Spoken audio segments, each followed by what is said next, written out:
So last time we discussed and learned about various methods, in particular efficient algorithms for doing modular arithmetic. Today we're actually going to learn about how to do cryptography. In fact, one of the most popular methods of cryptography known as RSA encryption. Basically, this is going to rely entirely on operations using modular arithmetic, but it's going to require a couple of additional tricks which we'll get to. But first, let me show you the basics of how we do RSA encryption, particularly how we encrypt messages and how we decrypt messages. This is a method known as public key cryptography. It requires that the receiver of a message has to first generate a public key and a private key pair. The receiver then shares the public key publicly. They can announce it to the world. The individual that wants to send the message uses that public key to encrypt the message so that they can send it to the receiver in an encrypted fashion. The receiver then, using their private key, can then decrypt the message. We'll show you how that works. I have a message that I want to send to my friend. His name is Professor Crape. I'd like to send him this message, but I don't want to send it over standard email without any encryption. But I need to get a public key from him. Let me ask him for that first.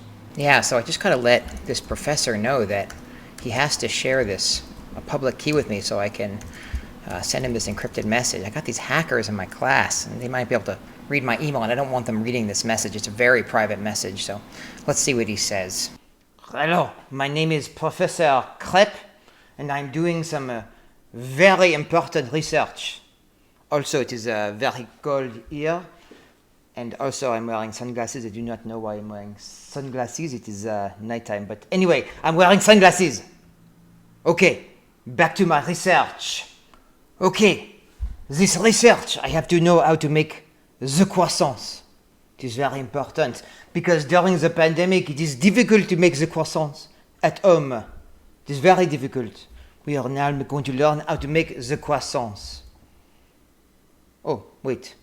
I have an email from someone else. Who is this? Oh, Professor Abernethy. What does he want? Oh, he wants to send me a private message.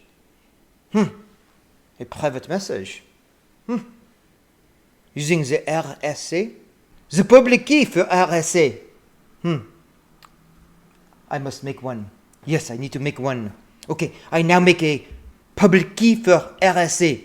Okay. This is the code. I have the code for making the public key and the private key.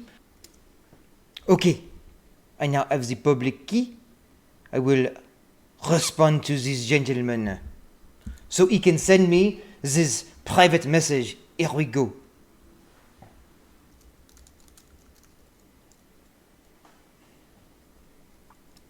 Okay, I press send now. Here it goes. Oh, cool. It looks like we got a response back from Professor Crape. What did he say? Oh, he actually shared his public key with me now. What is this public key? It looks like his public key contains this p times q thing and then this random exponent. These are just some big numbers. Let me just copy this into my Python code so we have this stored. Okay, good. That's going to be important for me. All right, so the question is, how do we actually do this encryption? I have a message I want to send him. What is that message? Here's the message I actually want to send him. Yeah, so the message I'm going to send him is just to tell him that I think that French accents are kind of silly. I'm going to break it up into little chunks that I can send him. I'm going to encrypt each chunk. So in this case, I'm going to use a chunk as just a character. Typically, you'd use longer chunks of the message to encrypt one by one. But in this case, I'll just go character by character. Okay, so we break this message up into a sequence of character codes. That's just this ORD function. It just takes every ASCII character and makes it into an integer. Then for every one of these characters that's been converted into an integer, we're going to call this RSA encrypt int function. What that required is to take the char code, which is just an integer, and this exponent, which was sent to me by Professor Crape, as well as this thing PQ. PQ was part of the public key that that Professor Crape shared with me. This is actually the most simple function in the world. If you look at it, all it's doing is calling mod x. If you remember, we talked about the mod x function last time. That's just taking the message to the power exponent modulo PQ. That's all that's doing. You're taking the message, which is now an integer, it's just a message code, and you're exponentiating that to expon modulo PQ. That's all you're doing. That's how you encrypt a message. We're going to do that for every one of the characters in this message, and then we're going to send that off to Professor Crypt.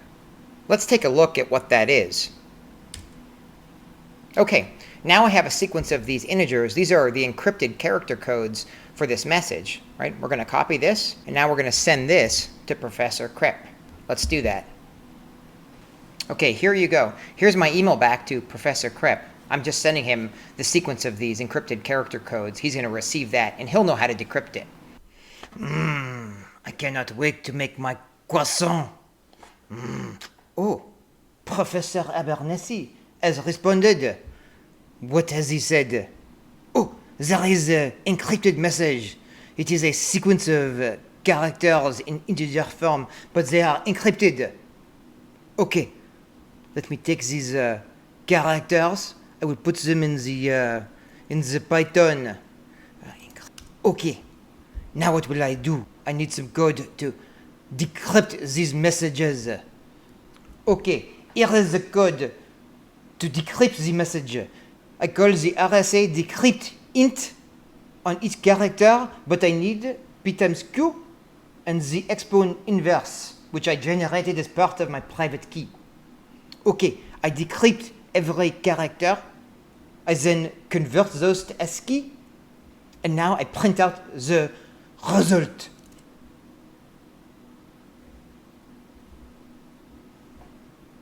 He thinks French accents are silly. This is very stupid. I do not find this very funny. I just want to emphasize how beautifully simple this method is for encryption and decryption. Let's just go through it again. We're going to describe the details in the next segment of the lecture.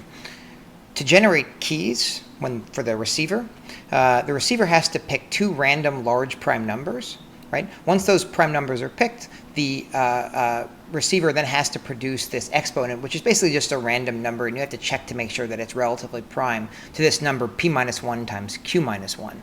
Why p minus 1 times q minus 1? That's a great question. We're going to get to that.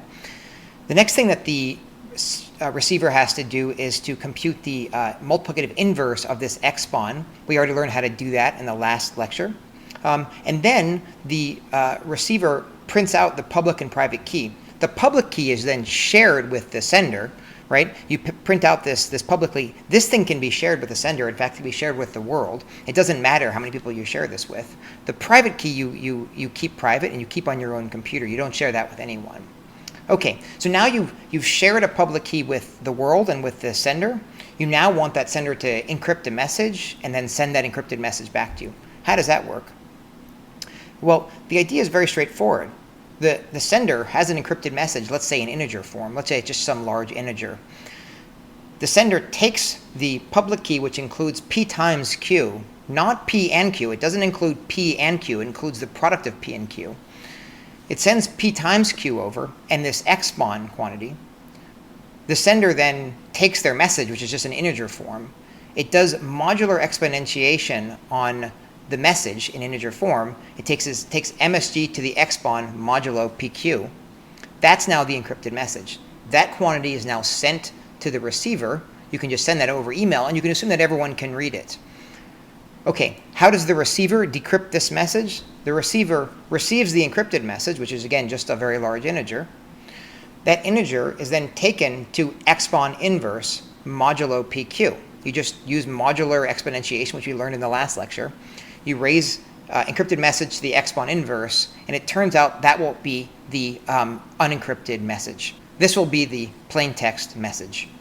So why does this all work? It's a good question. You have almost all the tools to understand this entirely, but there's a couple of details we're going to have to explain next time. In particular, we're going to need to explain how to generate random prime numbers, and also why it's the case that we need to find multiplicative inverses modulo p minus 1 times q minus 1. That's very important, and we're going to get to that next time.